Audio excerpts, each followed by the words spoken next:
afternoon, everyone, and welcome to this high-level session in Virtual Room 1, where we'll be discussing a healthy environment for healthy lives. Thank you for tuning in from wherever you are to follow this year's EU GreenWeek conference on the theme of zero pollution for healthier people and planet. I'm Aminda Lee. I'm a British-Italian journalist and moderator specialising in environmental topics, and I'm logging in from Rome, where the weather is absolutely glorious this afternoon. I'm honoured to be your moderator for this session, which is organised in collaboration with the European Environment Agency, the EEA. Before I explain how the next hour will be structured and introduce our speakers, I have a few practical questions and announcements to discuss.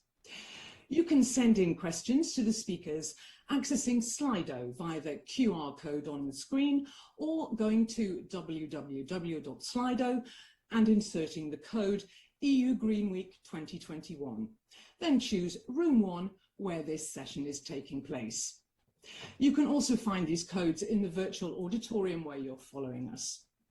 The questions are moderated, and once they appear, you can vote on them. I'll try and go to the ones with the highest number of votes first. We're also going to be running a couple of polls this afternoon, which can be accessed via the Polls tab in Slido once I've activated them for voting. And of course, feel free to share your thoughts via Twitter using the hashtag EU GreenWeek. Now, to get us all thinking about the links between a healthy environment and healthy lives, I've got a question I'd like to offer you in Slido.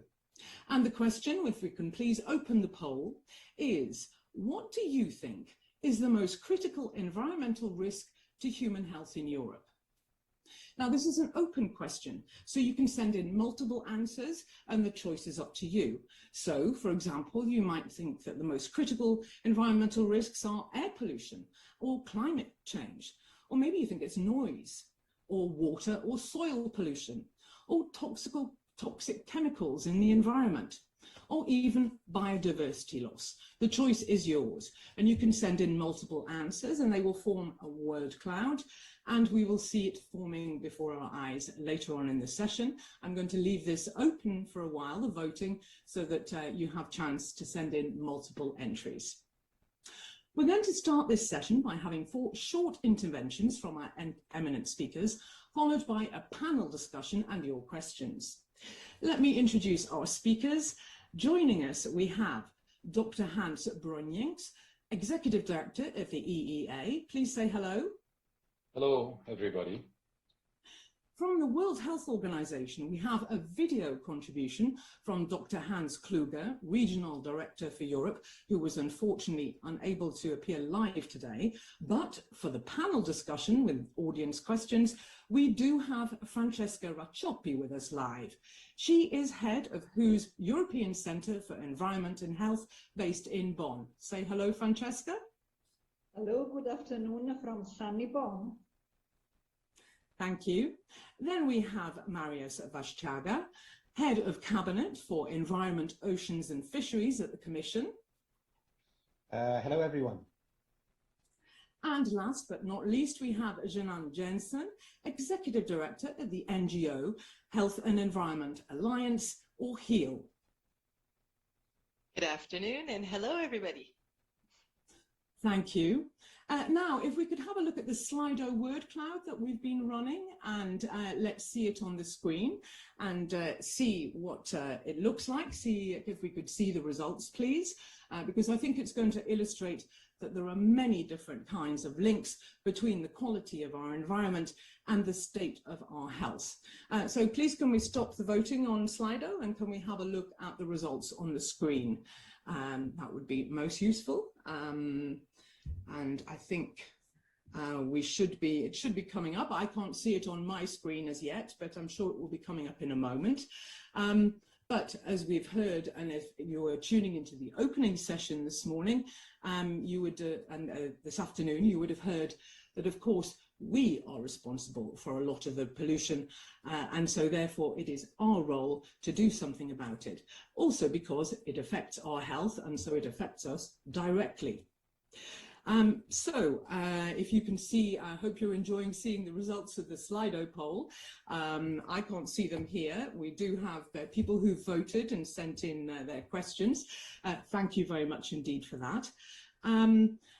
Your results show that obviously we do know that our environment is polluted and that it does have negative impacts on our health. And this is why the European Commission has just adopted the EU Zero Pollution Action Plan.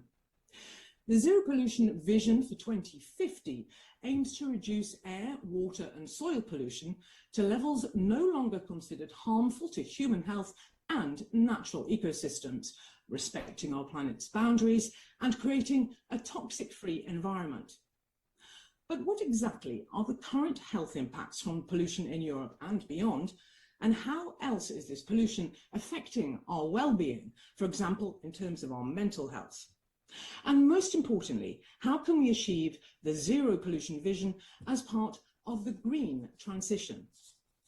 Let's start to answer some of those questions with our first speaker, Hans Bruyninckx, Executive Director of the EEA, who is going to tell us how the environmental risks are harming the health of Europeans and how protecting nature can not only improve our health, but has other positive benefits too.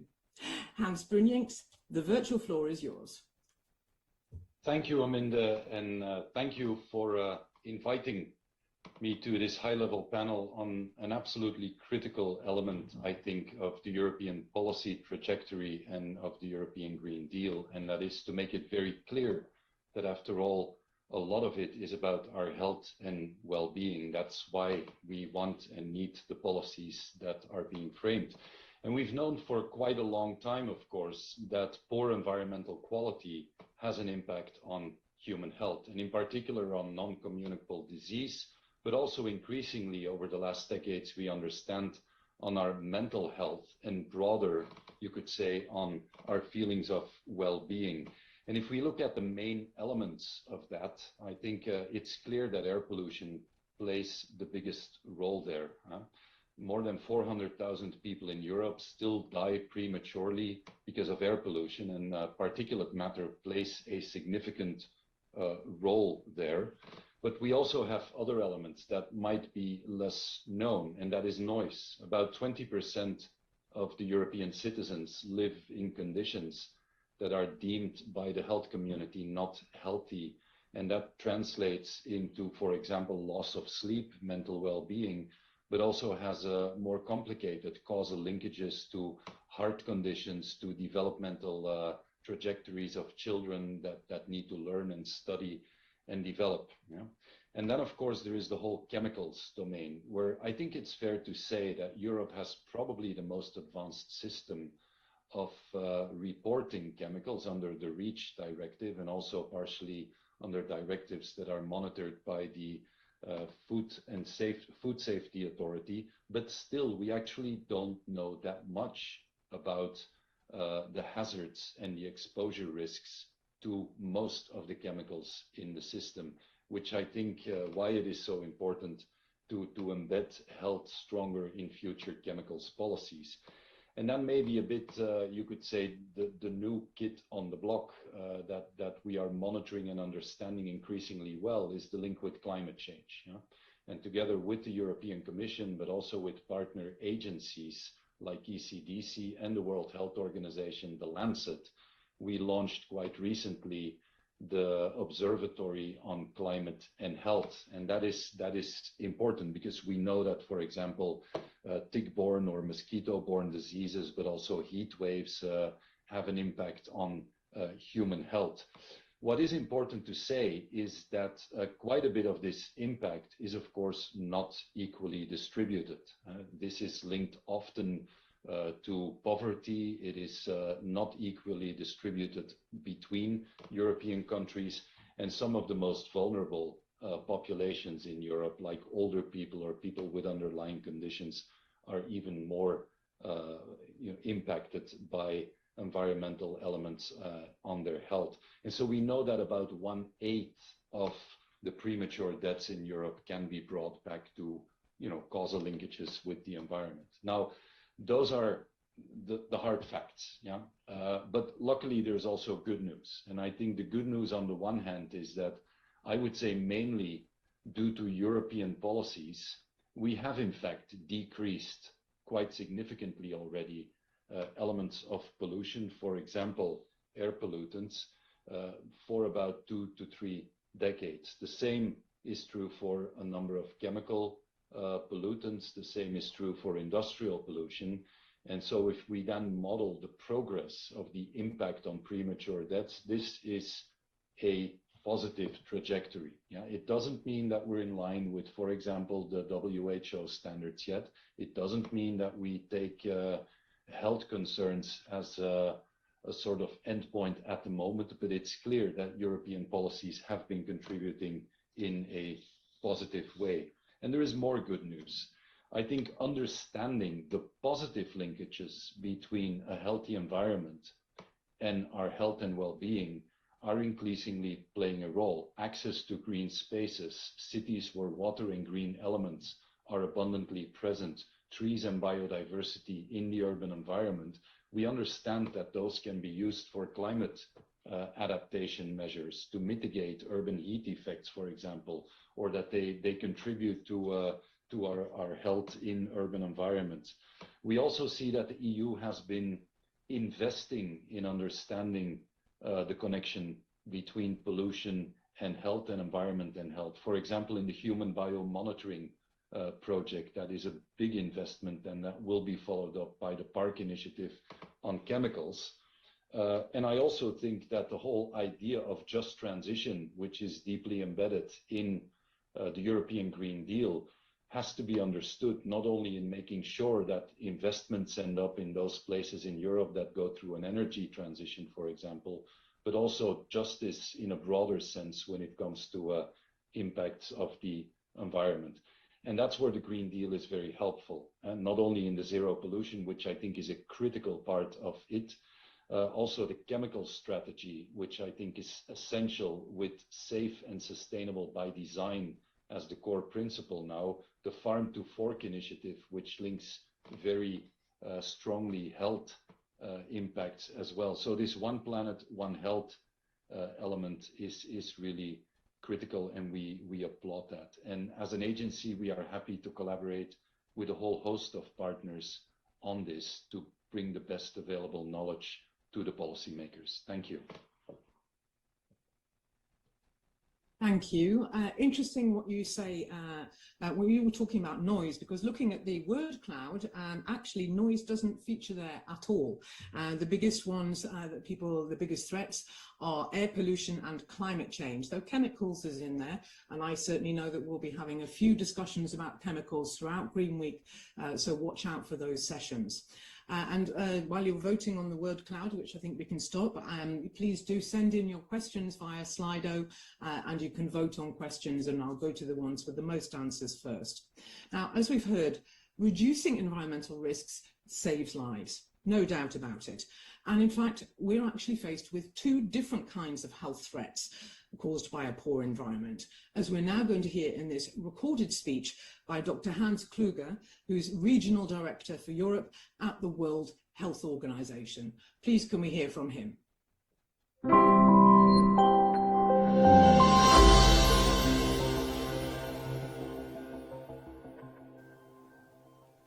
Dear colleagues at the European Environment Agency and European Commission, panelists, colleagues and friends. Our troubled relationship with nature, urbanization, land use, global trade and industrialization have led to profound and negative impacts on biodiversity and ecosystems, on which our health, well-being and security depends, how we live and how we die. In the past year and a half, our societies, systems, healthcare have been put to the test by a virus that epitomizes the challenge we face. It is poor environmental conditions and our production and consumption patterns that increase our vulnerability and make it easier for viruses like the SARS-CoV-2 to jump from animals to humans. Climate change, a slow onset threat, favors the spread of vectors and pathogens to new areas, affects mental health, causes non-communicable diseases and malnutrition-related health outcomes.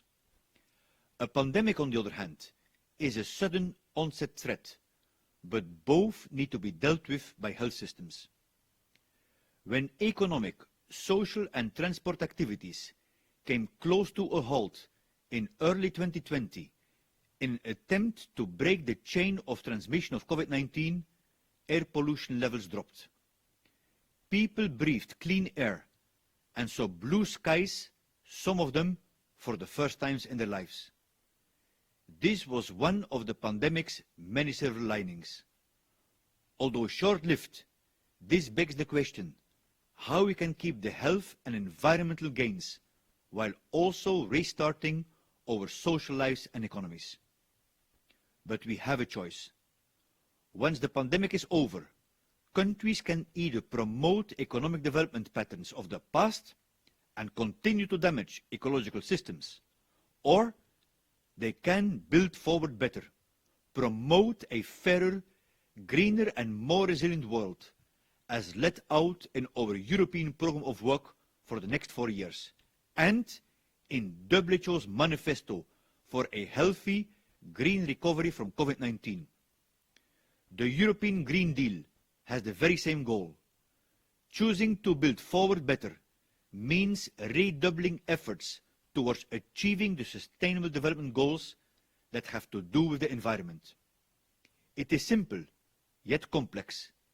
In Europe, environmental risk factors account for 1.4 million preventable deaths per year, of which 1 in 3 are attributable to air pollution, a huge contributor to non-communicable diseases such as ischemic heart disease, respiratory diseases and cancer.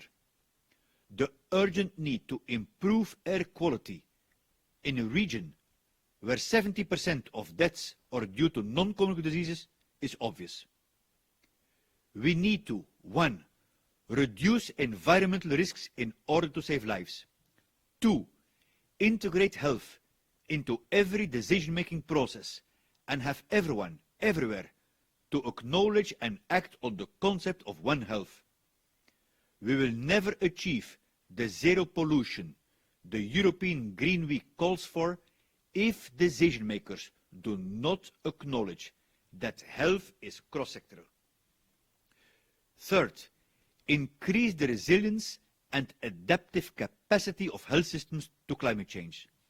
4, since health systems are a major source of emissions of greenhouse gases themselves, they need to become stronger advocates of climate change policies. This region is leading by example.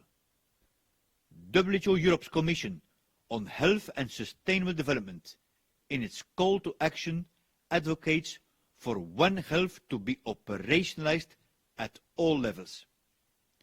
Through our Center of Excellence on Environment and Health in Bonn, we just launched our first report on biodiversity and health, calling on governments to promote ecosystems. Also forthcoming is a report on the mental health impact of green and blue spaces to support policies on healthy communities. European countries have adopted the Vienna Declaration, agreeing that post-pandemic recovery packages are to focus on expanding clean and inclusive mobility and transport. WHO Europe is soon to release updated global air quality guidelines, an evidence-based tool to support air quality policy making.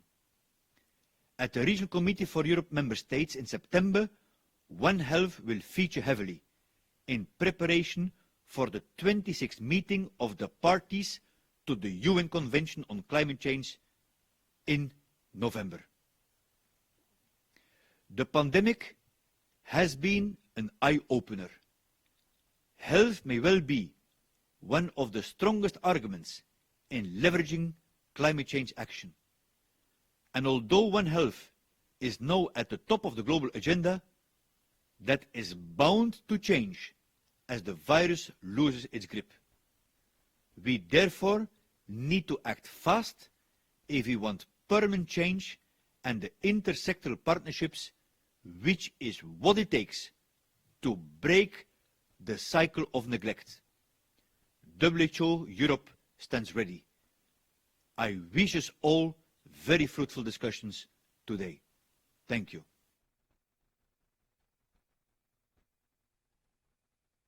Oh gosh, he certainly covered a lot of ground there. And luckily, even though Dr. Kluge is not with us in person, you can still send in your questions about what he said to Francesca Racciopi, who's with us from the European Centre for Environment and Health, which we heard about there. One thing that I thought was most interesting was the idea that health is not already integrated into all our policies. Quite a remarkable thing if you think about it.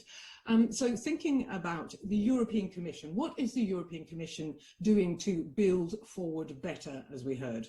Well, Marius Vachaga, the head of Cabinet for Environment, Oceans and Fisheries, is going to tell us more about the Zero Pollution Action Plan and other policies to create a healthy environment where European citizens can lead healthy lives.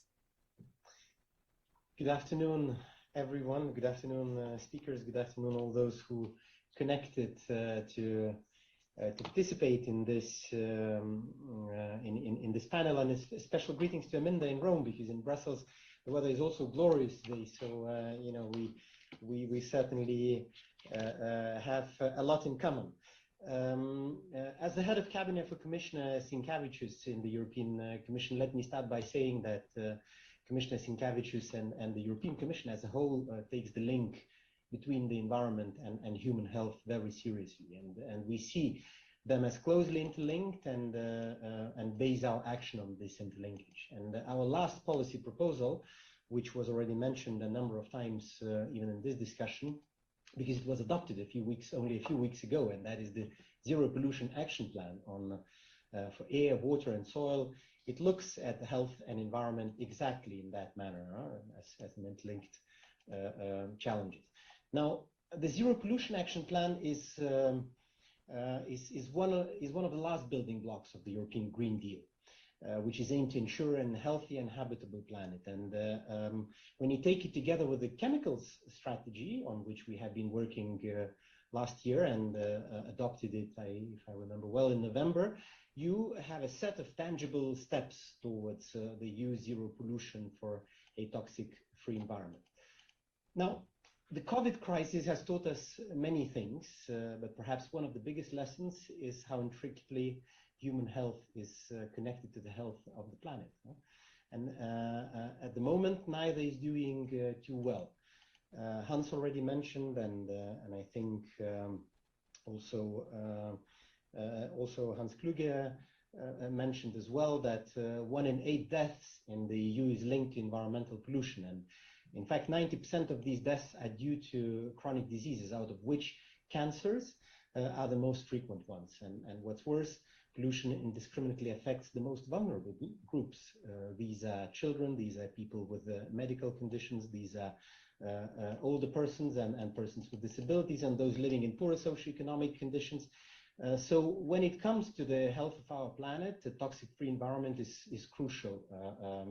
And it's also crucial for health, but it's also crucial for biodiversity and ecosystems. Because pollution is also one of the 5 main drivers of biodiversity loss, threatening today the survival also of more than 1 million of the planet's estimated 8 million plant and animal species. And of course, its negative impacts are expected to worsen until 2050 and beyond, unless we manage to change. So we have a moral obligation to change, but we also have the perfect opportunity. I mentioned the Zero Pollution Action Plan. That is the policy framework which we are putting forward. But there is also the Recovery Plan for Europe, which provides us with a total of 1.8 trillion euros that we can use to build back better, to build back more fairly, to build back more sustainably, to be cleaner, and to really achieve that zero pollution ambition. Now, the zero pollution ambition has, in fact, raised some eyebrows as well. because some people are saying that that would be utopian, you know, to achieve completely zero pollution. Our aim is, an objective is to secure that by 2050 pollution is reduced to levels which are no longer expected to be harmful for health and natural ecosystem, which respect the planetary boundaries and which result in a toxic-free environment. So when, as countries and businesses work on their recovery plans and actions, the Commission is urging them to really use this opportunity to embrace innovation. Green technologies don't just reduce pollution, they also create new business opportunities. This is a golden opportunity to lead the way with cleaner heating systems, new decontamination techniques, state-of-the-art solutions to remove microplastics from water, and many, many other possibilities. So the action plan itself sets major goals. We first of all want to reduce the number of premature deaths from air pollution. This has to become the thing of the past. That would mean cleaner air, cleaner energy, cleaner transport. We also want to act on noise, which, as Amanda was saying, is not yet always recognized as a major source of pollution, but it is in fact. So what we want to do, we want to make the transport quieter so that you know, Europeans' sleep is not disturbed. We want to bring more EU water bodies to sufficient quality levels. We want to identify contaminated soils and remediate the problems, to improve agricultural practices and use nutrients more efficiently. But perhaps more than anything, we want to do more to connect all of our actions on pollution, because that way policymakers and business owners get a holistic understanding of the best way to invest their political and financial capital to achieve multiple targets at the same time. At the moment, the approach is too fragmented. We want to provide a compass that mainstreams pollution prevention, that steps up implementation, that it identifies possible gaps. And this holistic approach is exactly in line with the Green Deal, with joined up policy making. It's an integrated roadmap towards 2050 vision, so it goes hand in hand with climate neutrality, with our goals for health, biodiversity, resource efficiently, and it builds on initiatives for energy industry, mobility, food, and agriculture. We talk a lot about health in this context, but zero pollution is also about equality. It's also about a fairer, it is also about a more equal Europe, and that's a fight that everyone can get behind. And it's also a fight that we absolutely cannot afford to lose. Thank you very much indeed. Yes, a fight we cannot afford to lose, and one that we can all get behind. So yes, that's good. Now, I'd just like to, since we didn't see the word cloud properly before, and I want to launch another poll in a minute, can we just see on the screen the word cloud? And so obviously air pollution was the big one. There were quite a lot of other things in there. There were also things that are related to, let's say, the business world. So we have big oil in there. We also have tires, tobacco. So things that we've not perhaps mentioned, but interesting to hear that people are thinking that those are environmental threats that have direct impact on our health. So now I'd like to shut the word cloud down, please, because I want to launch the next poll. Because we've just heard from Marius about what the European Commission is doing. And so I'd like to know, via Slido, where you're hopefully already connected, the question this time is, how much do you agree with the following statement? And the statement is, more should be done to reduce environmental risks to human health in Europe. So do you strongly agree with that? Agree? Neither agree nor disagree, disagree, or do you strongly agree with that, disagree with that? In other words, you don't think that there should be more to be done to reduce environmental risks to human health in Europe. Now, I'm going to leave that voting open for a while because I want to go to our final speaker. As we've heard, everyone from all sides of society, we all need to be involved and we all have a part to play. And of course, NGOs are naturally very important players in this process. On the panel, we have Jenan Jensen, who is the Executive Director of HEAL, or Health and Environment Alliance, a European not-for-profit organisation addressing how the natural and built environments affects health in the EU and beyond.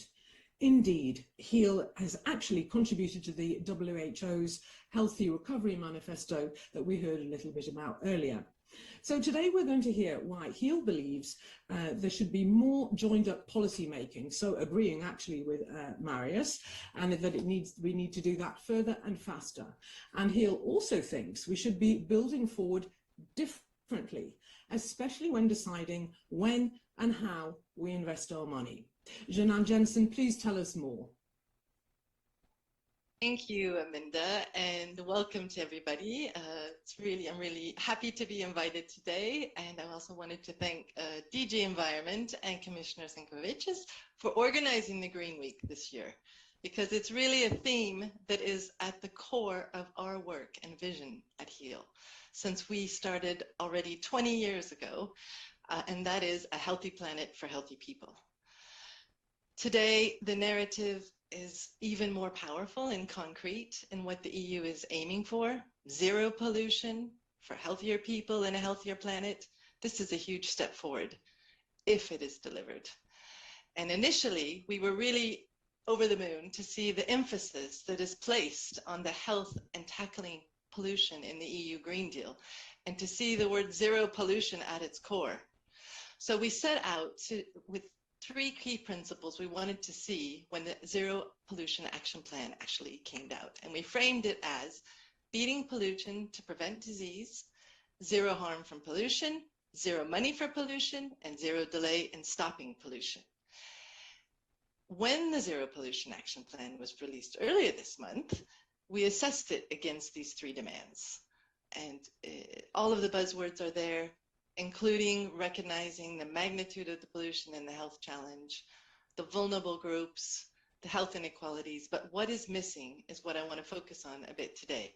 And that is where I think we need to put our energy as a society. While the Commission provides an accurate assessment of the problem, the Zero Pollution Action Plan itself, we believe, is inadequate, is lacking in adequate and ambitious actions. We as health groups are increasingly disappointed as the EU Commission in its action doesn't live up to its analysis. So we think it's high time that EU policymakers, supported by citizens and NGOs, act on this pollution crisis and use the zero pollution objective as a guiding light. There's some good news here. Here are three ways that we think actions to protect health from pollution should really be brought to the forefront. First of all, we've already heard about this from all the other speakers. We need urgent alignment of the EU's air quality standards to WHO's recommendations and the latest science. Europe's burden from air pollution is unacceptably high. It's preventable. So we need strict air standards to drive down health impacts swiftly. We're expecting this in the revised air quality legislation. Everybody will benefit, especially the majority of Europeans living in cities. And good news from a recent tweet just an hour ago, the European Standing Committee of Doctors also believes that air quality standards need to be aligned with WHO recommendations.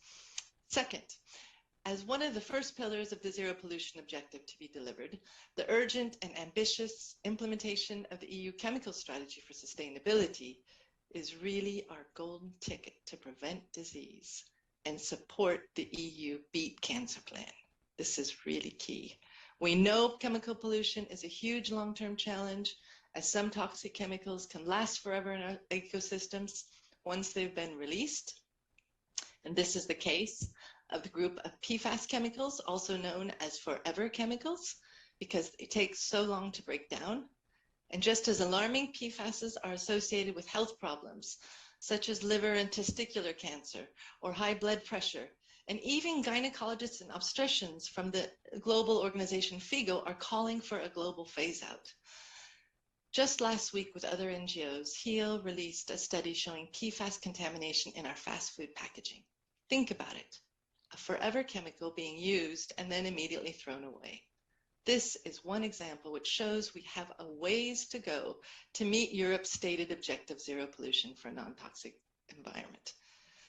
The European PFAS restriction under development is a once-in-a-century opportunity to address these uses and work towards phasing out PFAS whenever they're unnecessary and it's possible. So we're asking the EU and member states to get behind a broad and protective restriction on all non-essential uses of PFAS, including fluorinated polymers, and then fully implement it. We're also asking for urgent delivery of the commitment that EDCs will be banned in consumer products. We should not be exposed to chemicals disrupting our hormones in our personal care products, our clothes, or children's toys, or in any everyday item for that matter. And then lastly, we need to keep fossil fuels in the ground for our health and the planet's health, starting today. And we need to put our money behind this commitment and ensure that EU and national public financing excludes, with a big red stop sign, any fossil fuel, including gas, as part of its recovery and other financing and building back differently. We're asking for clear environmental climate exclusion criteria and zero pollution requirements for every EU recovery fund. As there's unprecedented amounts of public money made available to build back better, differently, this money must be invested in a healthy, green, and just economy, and not provide a lifelong to the continuous pollution. These are just a few actions that are at the crux of delivering the EU Green Deal's zero pollution ambition and transition to a non-toxic, sustainable, and circular economy. The good news is it's before us. We know the pandemic has put health first and forefront, where it rightly should be. And now we have an absolutely amazing opportunity right before our eyes to ensure that binding laws and actions are elevated to meet this zero pollution ambition, which will help us beat pollution today, to prevent disease tomorrow, for everyone, improving citizens' health and well-being. Thanks. Thank you. Thank you. Now, I will be going to questions in a moment. Please do keep sending them in. But Marius, I would like your reaction to that. You know, the EU is not ambitious enough, and should be going further. I'm going to throw that straight back at you. Sorry. Thank you. And it's always good to participate in on the panels where you have differing views, because, but here I'm thinking whether the views are really differing, because we also always stand for ambition. Commissioner Sinkevicius always stands for ambition. DG Environment always stands for ambition on the Green Deal, on environmental protection. And in all the policy documents which we have been adopting since the adoption of the Green Deal, you know, since this was made the top priority for the European Union, I think in all of them we were keeping very well with ambition. And with all the points which were mentioned by Jeannon, they are of course very important ones, but we have been addressing them as well in one or another policy document. And now of course they are up to implementation, because what matters is not what you really put in the policy documents. That is important, absolutely, because you show the direction, but what is important is the implementation. So the things which we have put on the table and where we have set the policy direction a year ago, let's say with the Circular Economy Action Plan, which is also important here, because if you think about, I think Jeannon mentioned the fossil fuels, into that area I would also put various raw materials, right, which are also important. It's better if they stay in the ground. So there we have very strong action, and this is already being put in implementation, and we are now working on the legislation for sustainable product policy to extend. You know, we all know the eco labels. We know all that for energy consumption you have A+, A++, B, and other things, and we would like to extend that to more sustainability criteria, which would also help then for circular economy, and in turn would help for raw materials and so on. On chemical strategy, PFAS is certainly featuring there very, very strongly, and we are working on that. Chemical strategy as such has not been directly, you know, mentioned once again in our zero pollution action plan. But this does not mean that we are not acting on chemicals. And chemicals, we are of course acting, and on air pollution as well. The Commission will be proposing close alignment to the WHO standards. How close alignment? The language which is being used there, we of course need to make the impact assessment and to be very clear on what and how to achieve those things. It's and this is happening for the moment. There are plenty of things which we will be doing. For example, very soon, already in July, there will be proposals coming for the next generation of Euro emissions for various vehicles and so on. So there are plenty of things which are in the pipeline. So ambition is good, and I think we are acting on that ambition. At the same time, I'm very thankful for asking for even more ambition. Okay, thank you. Francesca, I just want to bring you in, Francesca Racciotti. Can you, we hear that there are going to be new guidelines coming out from the World Health Organization on, for example, air pollution. So which means that we're not getting to the criteria now, and we may not get to the new ones either. Are these going to be more stringent? Can you tell us any more about those guidelines? Thank you. I cannot tell you much more because we are in the final stages of production and release. But of course, there has been a huge amount of work going behind that to review the latest available science behind that. And we are also very, very conscious that the WHO guidelines, they are evidence-based, so they are a reference for policy making. And we are very much aware that for member states, to come to adopt the guidelines or moving towards the guidelines, it is a target that takes into account a number of different considerations in terms of feasibility, the investments that are needed to move closer to that. But this is why, in the concept of the guidelines, we also have what we call intermediate targets. They are already there, and they help people not to be discouraged, but to move in the positive direction. So this is the criterion around which scientists are helping us. So in such a way that it can be a progressive move towards the targets as indicated in the guidelines. But watch this space. I know this is everybody is very thrilled. We are extremely thrilled about that, and we are looking very much forward to the release in a very short period of time. Over. Okay, and Hans, would you like to add something to this? Do we need to be going further and faster and more ambitious?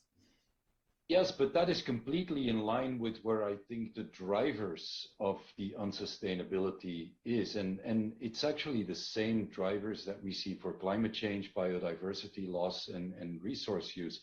It's our core systems of production and consumption. It's the mobility system, it's the energy system, it's the food system, the built environment, and they are all emerged out of the 19th and the 20th century. They have served us well in Europe, with huge improvements in living conditions. But at the same time, we, over the last decades, understand that they are fundamentally not sustainable when it comes to all of those elements and our human health. So as much as we can push for systemic transitions in those core systems that live up to low carbon, biodiversity and ecosystem protection, resource efficiency and human health, that's where the real challenges are, and that's where the breakthroughs will need to come. And I really like the fact that also, of course, Marius is emphasizing, as I did partially, the positive breakthroughs of new things. But I think Jenan, for all the good reasons, also emphasized what we should stop doing, because the sooner we stop doing things, the more we create the space for the good practices and the systems to really transform into sustainability. And of course, that includes stepping out of fossil fuels. Of course, that includes environmentally harmful subsidies. Of course, that includes also consumer habits that are not compatible with sustainable practices or with solid health. We also make choices about some of the things. So yeah, it's transforming our economy with deep sustainability as the core sense of direction that will be the solution for all the interconnected problems that we've put on the table. And speeding that up and scaling that up, I think, is at the essence of the 2030 perspective as a stepping stone towards mid-century. That's how we look at the policy setting. Let's just have a look and see what the audience says on the poll that we asked them. So if we could see the poll results, please. So the poll was how much you agreed with the fact that more should be done to reduce environmental risks to human health in Europe. And without not much of a surprise here to see that 78% said that they strongly agree, and 15% said they agree, and then hardly anyone said that they didn't disagree or strongly disagree. So obviously everybody is feeling that we really need to do more, even though, as we say, we're already doing quite a lot, but now it's the implementation phase, and that's where we really see if the results are going to happen. And I would now like to go and have a look at some questions and see what the questions have come in from the audience. We have one that's been sent in with the top number of votes so far, which is 4 votes. For Anonymous has asked, if you had to choose only one action to be widely implemented by all of society to stop pollution, what would that be?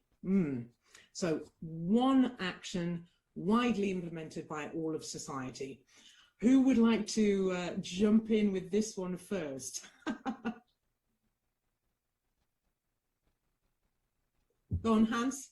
Yeah, I'm willing to go. I think that the full implementation of the chemical strategy in its essential understanding of safe and sustainable by design is absolute priority if we want to address the other issues. I could have mentioned 5 other things that I would prioritize, but this one I think is absolutely a critical part of the future.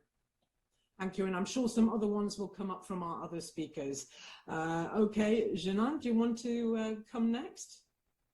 Yeah, I mean, I think it's very hard to choose one. I agree, chemicals is very important, but I think the one I would mention is ensuring that the recovery plans are really, and the money that we're going to be spending in countries really goes to building back differently and tackling the systemic change, so that we aren't continuing to fund development of fossil fuel. We're using it to actually make our cities more livable, increase mobility. It's many of the things. I think also maybe using that money to also get more resources for member states, so we can make chemicals, we can get through all these chemicals we need to regulate and to make sure they're not harming our health.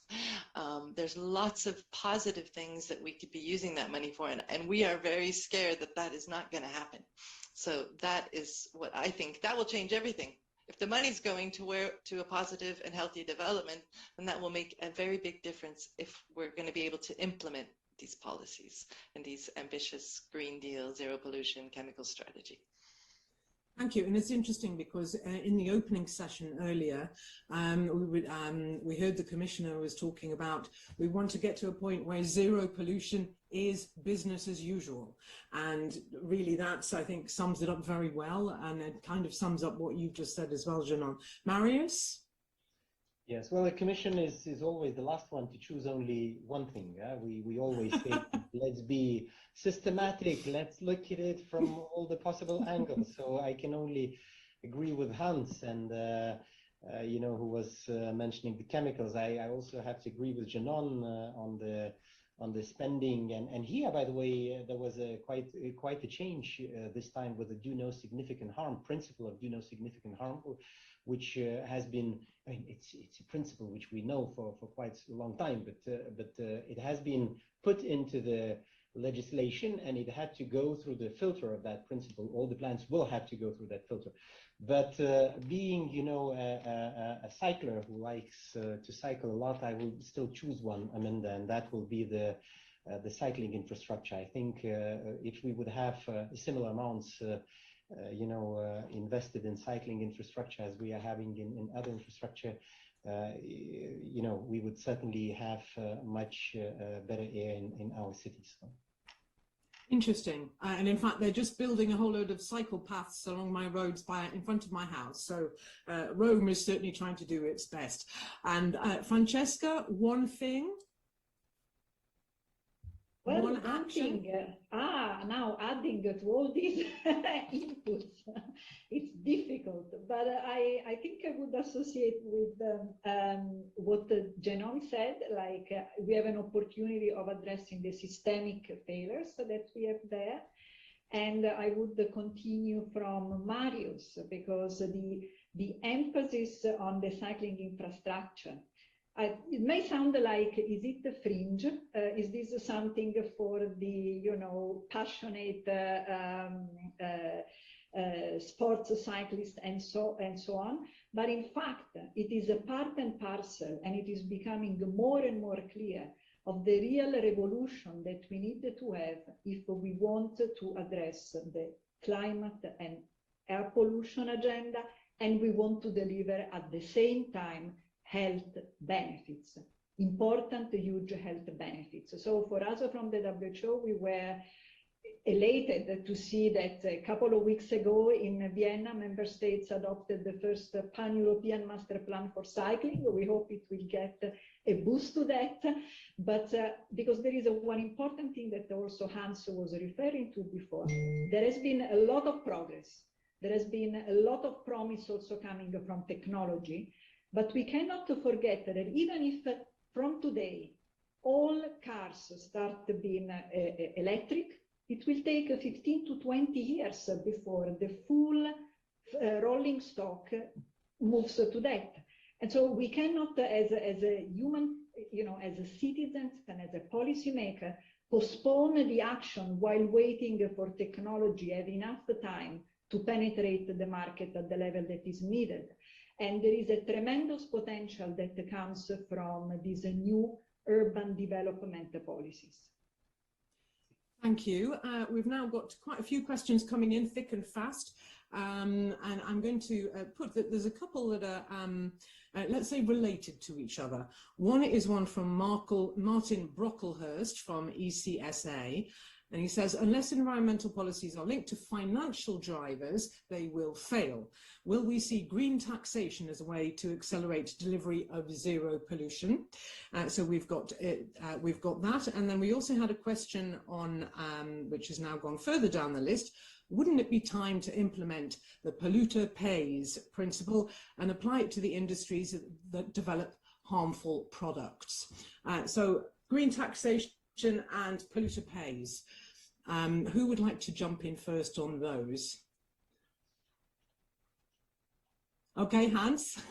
Yeah, green taxation. Of course, we know a bit about green taxation in Europe, and the story is a bit the following, that it has not really increased a lot in Europe.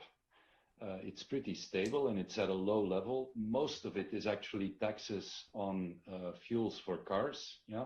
So a real green taxation in the sense of putting significant taxes that stimulate behavioral change at the level of the individual or the producers to move away from environmentally harmful production modes and consumptive habits is not really there yet for the most part.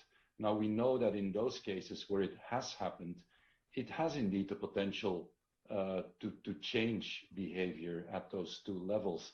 And we know quite a bit about how to do it. So I would say, rather than for the umpteenth year, give the advice to countries and member states to move in that direction, it's about time that we really see that shift in taxation in a significant way. It's going very, very slowly for the most part, and it's not really green taxation for the most part. It's taxing fuels for cars. So that there's quite a bit to do there, and it could be a really important tool in the policy toolkit as well. Of course, with social dimensions included. It cannot be a tax that disproportionately weighs on certain people in society, but we know how to do that, quite frankly. Okay, thank you. Anyone else want to add something on green taxes or on the polluter pays principle? Marius? Yes, I can, of course. I can only agree with what Hans was saying. I think green taxation and polluter pays principle are two sides of the same coin. But at the same time, what we have to realize in here when we look at it from the European perspective is that taxes require unanimity at the European level, and they are to be decided at the member states level. And here, of course, we as the European Commission, what we always try to do is to show the benefits that green taxation perhaps could be a very good substitute for income from other taxes which can be reduced, which for example is the labor taxation could be. Then if you are thinking about the economy and you want to put economy back on track for growth, then you can see that green taxation is certainly much better for growth of economies. So there are plenty of benefits which we are constantly showing, and of course we can certainly accompany the work of the member states at the national level. And now we are assessing the recovery and resilience plans, which are coming with the recovery and resilience facility. And I also hope that there will be some movement towards polluter pays principle in those plans as well. And at the European level, what we will be doing, we will do a fitness check on the polluter pays principle and see how it works, how is it being implemented across various environmental acquis, because it's not only taxation. So let's see, this should also bring a new impetus of looking at the polluter pays principle. Thank you. I would like to hear from Jeannon and Francesca, but on a different question. The question was, air pollution was highlighted at EU GreenWeek in 2013. How do we make sure that citizens get involved this time and hold our politicians to account so that we do not fail? Jeannon? I can start. I'll start, yes. Well, yes, I remember that time in 2013. So it is, and we are definitely in a different position today on air pollution. But how can we get citizens to hold people accountable? Well, one thing that we've done at HEAL is we've launched a petition where we are actually started already before the air quality directive came out, because we want clean air for all. And this is one way that citizens can get involved, very simple. I think also in terms of what we can do to make sure this doesn't happen is bring out the messaging on the health benefits about what we're going to get. And I think all the speakers have talked about that, whether it's cycling or walking in a city without air pollution. I think that's so important. And I think the last way that we've been doing is getting citizens or doctors and nurses to actually monitor their own air in schools, because when you're participating and understanding and then realizing you have much more impetus to ask for clean air zones around your school or to actually get involved in a policy change. Over. Okay, thank you, Francesca. And can we keep it brief, because we're now coming to the end of the session? I can't believe it, really. It's gone so quickly. Well, I was there in 2013. Sorry, I have a very clear memory of the moment of disillusionment that we had, because we went there with the scientists and we said, here we have all the evidence, here we have the numbers.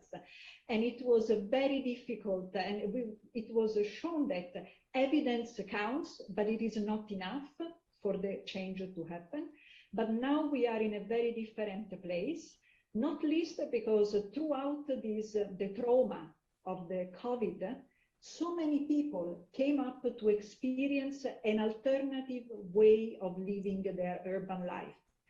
And having gone through an experience that has been traumatic on the one side, but on the other side has been an eye-opener, when people could, walk, sleep with the open window, could walk without being crushed, could send children cycling on the street, is creating a different level of awareness that goes through experience. And hopefully this will also help us to mobilize and to gain additional political support for the change that is needed. Thank you, Francesca. Marius, literally the final word, and then I'm going to have a final word from Hans, and then I'm going to wrap up. Literally one phrase. Well, let's continue, and I really hope that, you know, when the next meeting point on a similar topic is, we can already speak about big progress which we have been making in these years. Thank you. Hans? Of all the reasons to work on environment and climate issues, if our own health is not one of the very, very top reasons, I don't know. And the ambition is there. We know how to do it. The resources are in our society. We now need to connect the dots and really make it happen. Okay, thank you. Well, with that, I'm afraid I'm going to have to bring this session to a close. The second day of this virtual Green Week conference starts tomorrow at 10 a.m. with 4 sessions running in parallel. So please tune in then. The only thing left for me to do is to thank you, participants, for your questions and for voting on the polls. And with that, I now close this session.